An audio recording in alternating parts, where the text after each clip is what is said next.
Scotland and Japan, 29 points to 20. Nice way to end my day.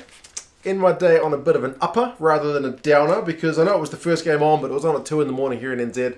So I'm watching, I just finished it at 2 p.m.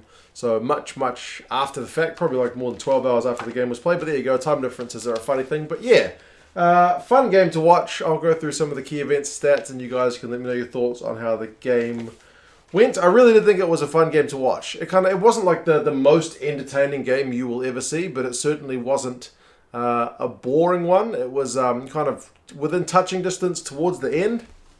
There were some good tries, some unusual plays, and yeah, just overall good crowd and pretty solid entertainment, I thought. I mean, it started with Japan doing what Japan does, spinning it side to side, 18 odd phases, but not really going anywhere.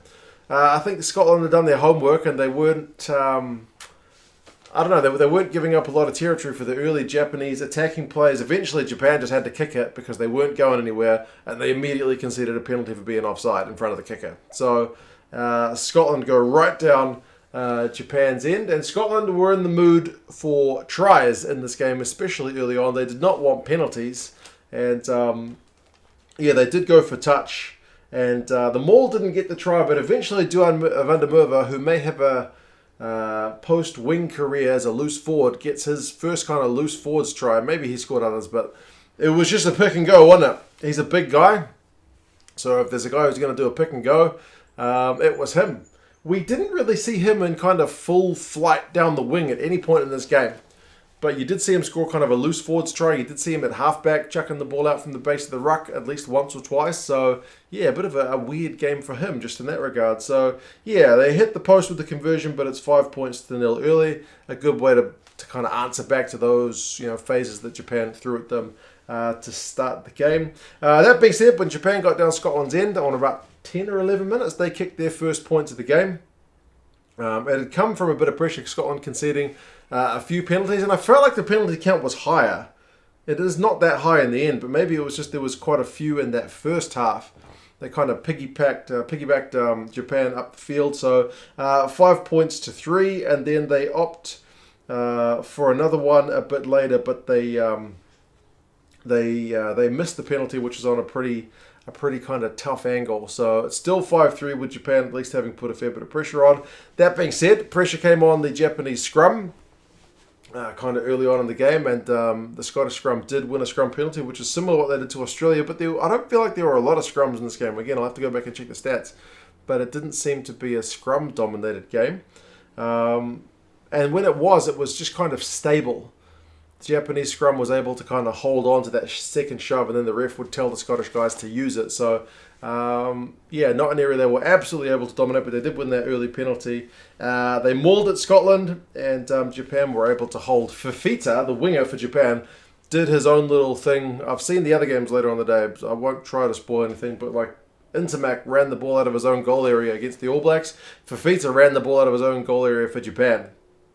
And then kind of offloaded in his own 22. So they were trying their own kind of helter-skelter from your own goal line craziness plays were Japan. Matsushima had a nice kind of gliding run where I think he ran around, was it Fagerson, and between one of the backs, like it was a nice, kind of confident play from Japan, which you wouldn't necessarily expect because they got a hiding by Ireland and then they narrowly beat Portugal last week. So it's not been kind of the easiest time. They'd lost Japan to Australia back in Japan about a month ago. So yeah, it's not been the easiest time for them in 2021, but they were playing maybe more confident than we've seen them play, at least in recent times. So yeah, eventually Scotland even get yellow card warned for not rolling away quick enough.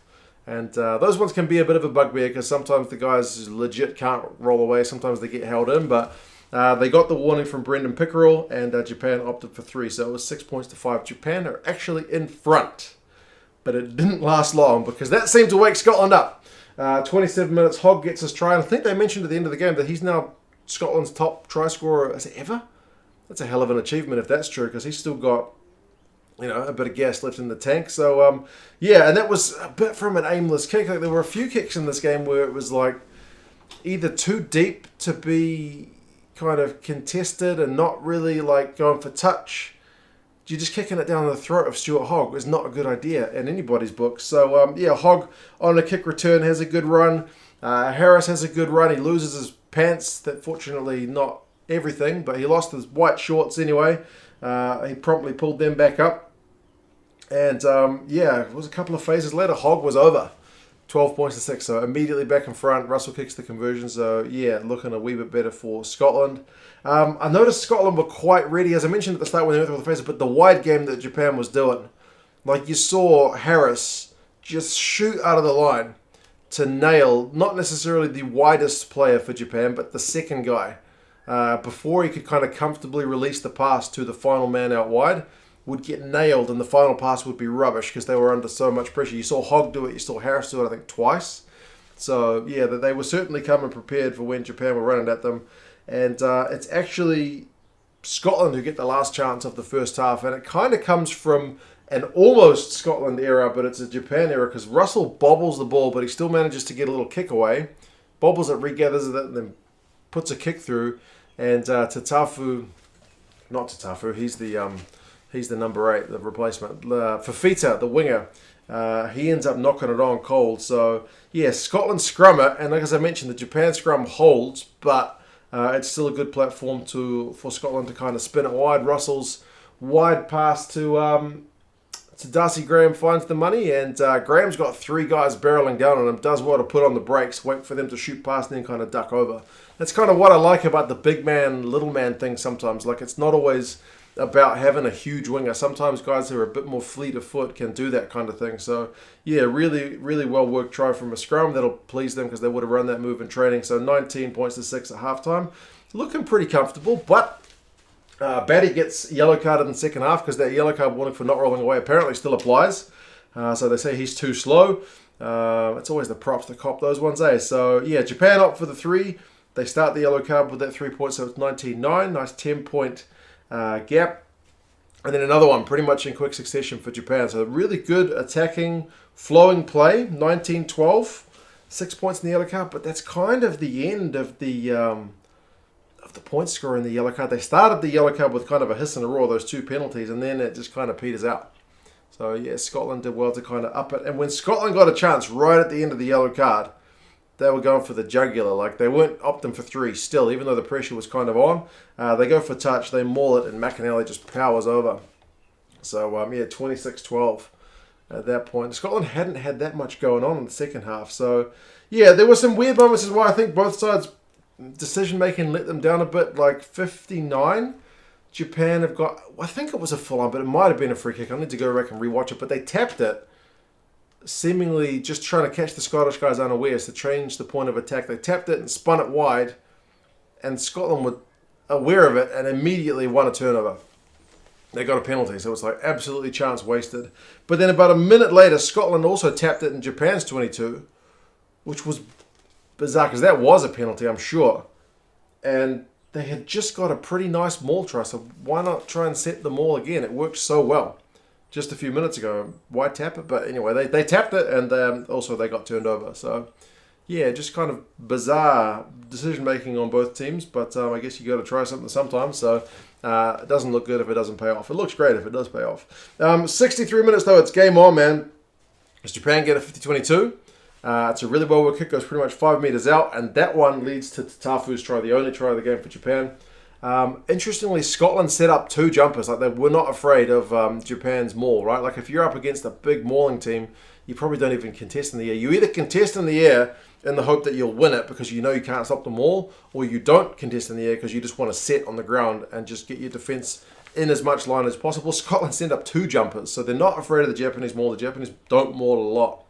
And, but yeah, they get it to, they win it messily, get it to Tatafu, and he goes over. The TMO has to have a check at that one. They decide he's never lost control of it. He's always got hand on the ball, so they give the try. I think it's the only intervention we had from the TMO in the whole game, which is beautiful. Beautiful. I get tired of the TMO stuff sometimes, slowing the game down. This was quite refreshing. But yeah, they missed the conversion. It was a pretty easy conversion.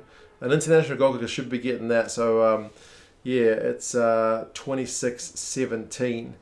Japan do better with the next kick as a penalty to make it 26-20, which is properly game on. And yeah, Japan are showing some good tempo, but just trying a little bit too much. Offload in their own 22, doesn't stick. And then later on, forward pass, just like lazy pass just before the halfway line. If those passes stick, maybe they're able to get down Scotland's end, but it's not to be. 77 minutes, Scotland have got a penalty. Hogg points to the sticks, Russell points to the sideline. Hogg reiterates that it sticks. Sideline, sticks, sideline, and Hogg has the final say, sticks. Wise decision, put it beyond scoring distance. 29-20, captain gets his way, and yeah, Scotland get the win. So 4 tries to 1. You'd think that generally 4 tries to 1 is probably going to be the better team that won, but it was like a fun game, isn't it? Both sides chucked it around. Japan had more run meters, 452 to 359. But defenders beaten was pretty even, 20-19, with Scotland having one more. Clean breaks 3-4, so you know pretty even, not much in that. Turnovers won, Japan had got more, 6-3. But mauls, like Scotland set 6 of them. Japan didn't really maul it, so yeah, I mean, Tatafu just kind of peeled off the back of their move, so it wasn't really a set kind of maul play. Duan van der Merwe is limited to 6 run meters. That you hardly ever see that. Goodness me, 6 run meters. But Hogg gets 60 with 2 clean breaks and 4 defenders beaten. Gilchrist makes 16 out of 16 tackles. Bayless makes 15 out of 15 tackles. So some of these guys were putting in some proper shifts. Harris gets man of the match. He makes like 11 tackles and 40 odd run meters despite losing his shorts. He still gets man of the match. Fafita, 102 run meters, beats 7 defenders on one wing. Matsushima on the other, 73 run meters, 4 defenders beaten. So they did play fun. Like Japan liked to spread it wide. And they probably got a bit more pay for it as the game went on. But at times, like Scotland, as I said, were just kind of shutting them down. Labuskakni has 18 from 18 tackles. So yeah, like I said, fun game. Lots of chucking it about. Scotland were maybe a bit concerned they didn't really turn the screws. Like, I feel like there's a time, maybe after the McAnally try, they kind of eased up a bit, and Japan really kind of played a bit more free-flowing and had a bit more time on the ball, you know, before the try and towards the end of the game. But Scotland did enough. Yeah, hardly any TMO. Pretty happy about that, folks. But yeah, that's pretty much the end of my rugby day. I haven't seen Uruguay and Italy, even though that was on as well.